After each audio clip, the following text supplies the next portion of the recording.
Hi dear friends, welcome back to this channel.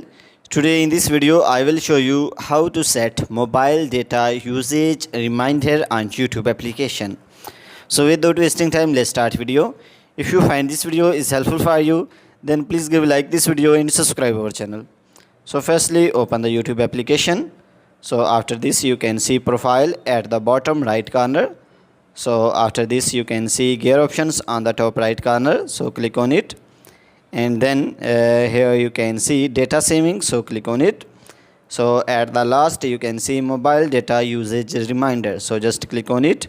So when you will click on it, here you can see two options, MB and GB. So if you want to set GB, so click on GB and write here the number. So for example, I want to select 2 GB.